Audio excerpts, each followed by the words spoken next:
The calls also show some flood survivors were in danger long before the National Weather Service issued its most dire warning. Why people were still in their homes or on the road still isn't clear. Hays County officials say they started alerting people by phone as early as 7:30 the night of the flood. But KXAN investigator Kevin Schwaller found many 911 callers were soon sounding warnings themselves.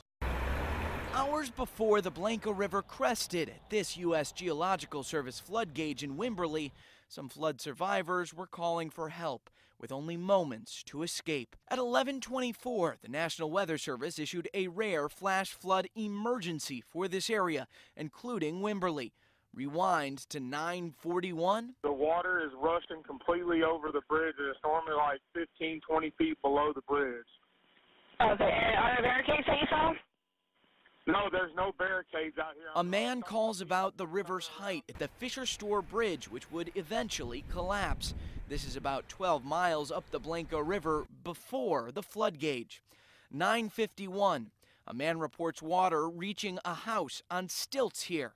At 10:02, again by the bridge, a caller reports a couple trapped in a home.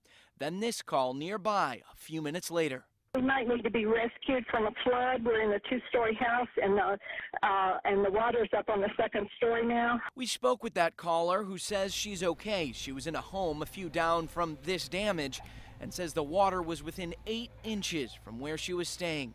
Between that call and the one where the McComb family was staying, dispatchers got more than a dozen more calls, and the river gauge still had not reached a major flood reading.